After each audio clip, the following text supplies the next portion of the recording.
Hey, how's everybody doing? Welcome back to that Podcast on YouTube. This is the December 2012, Volume 1, Issue 2 of Wengs Chop. Wing Wing from, was it?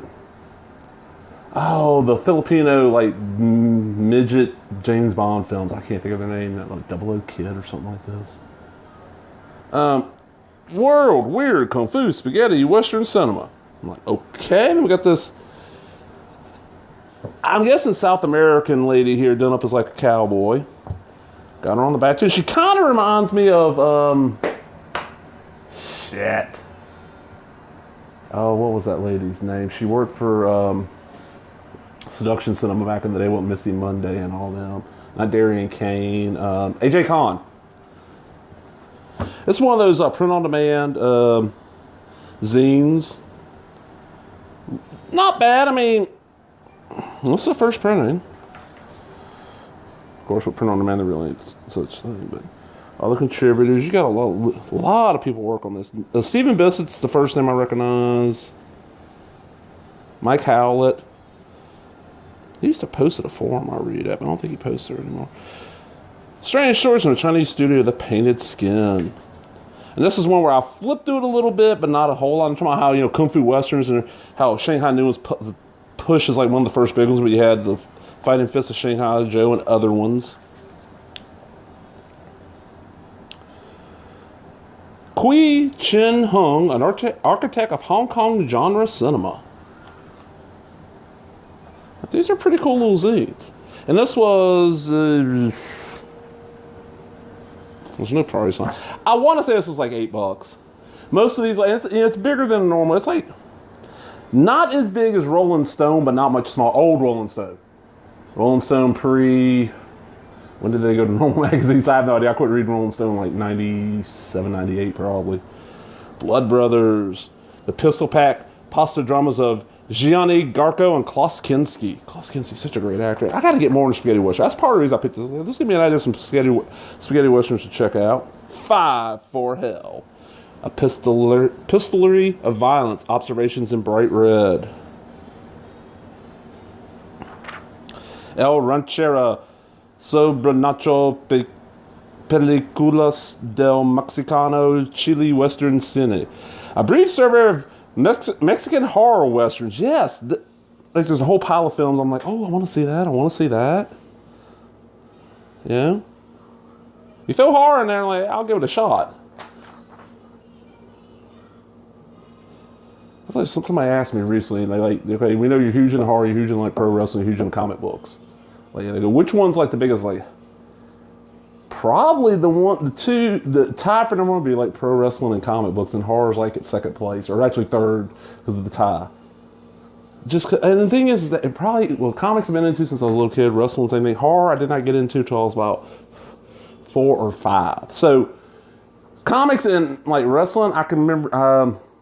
As far as I can remember, I had comics all around me, and I went to my first wrestling show when I was like 6 months, 8 months, something like that. No second banana. For 3 years, Sergio Leone's Dollars Trilogy ruled the European theatrical markets. As the United Artists originally rolled out the imports in 1967, super manager Alan Klein, in between handling the Beatles and Rolling Stones, screened a low-budget Spanish lens odor titled A Dollar Between the Teeth, directed by Luigi Vanzi. It starred as Shredden client actor Tony Anthony. Anthony thought he made the worst movie ever, with no particularly partiality to the Western genre or even horses. He's baffled by Vanzi's humor and the focus of making Tony a different kind of hero. This one sounds interesting. Like these are kind of interesting sounding westerns. I need to get more into them. So an Indian Western primer. Yes, India made some Bollywood westerns. Bang Bang Cha Cha Cha. Pistol Wallet. Gunfighter Johnny. Miragon Miradesh. And then we get Our Lady from the cover.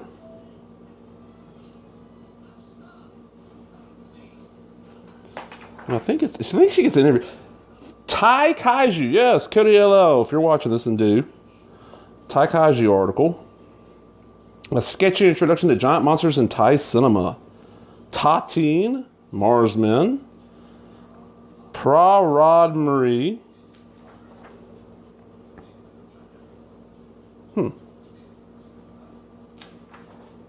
And then Lena Kurishingal, I'm guessing. Let me see. Kurishingal, I'm guessing. Kind of reminds me of, what is that lady's name? She was in the second Blade movie, Hell Ride, and then she was on the second season of Human Target TV show.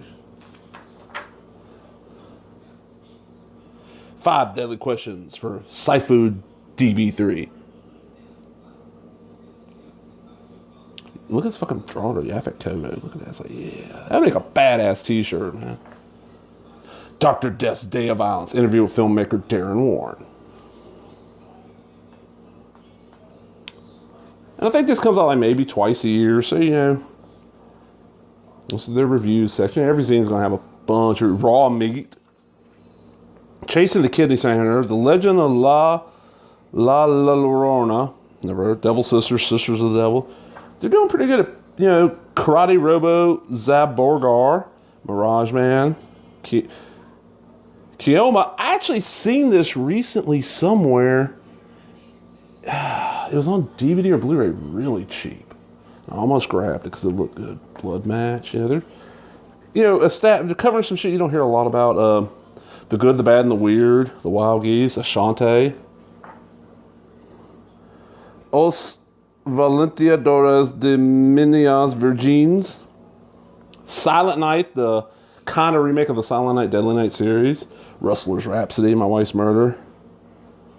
A lot of foreign films with titles I just have no chance to pronounce it even halfway. In the Realm of the Senses and Sod, I've heard of them. Ashura.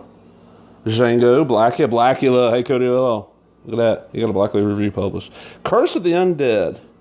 Hell Driver. That actually looks badass looking cover.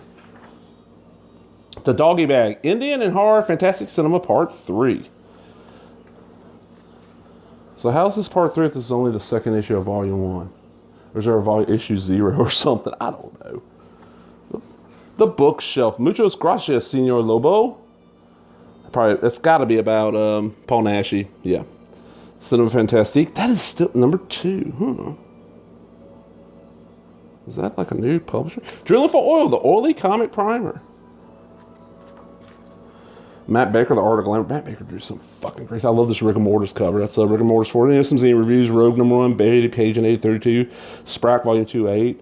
Lunch Meat 6. Lunch Meat was still coming. Oh, this is 8 years ago. Tate Mold 1 and 2. Cannibal fanzine. Monster Island. Hulk. The Gimp series. Featuring Brian Harris's post-nuke pop culture cannibal short story Magnum P.M. the Automated Butt Cutter. Now available on Amazon.com. Masters of Taboo Cannibalism. That's a fucking... And this was printed back in the end of February in Texas. I mean, California, but... Really cool looking zine. Definitely worth it. I've read pieces here. This is not one of those that kind of sits in the bathroom. When I go use the bathroom, I'll sit there and read it. Flip through it. But yeah, definitely worth your money. So yeah, hey, check it out. If you enjoyed that video, enjoyed this video, not that video, this video. If you enjoyed this video, remember to leave a comment, subscribe, all the other bullshit. Give me that thumbs up. All that shit. Ring the bell, you know. Fucking hit you with the bop gun, all that shit. Laters.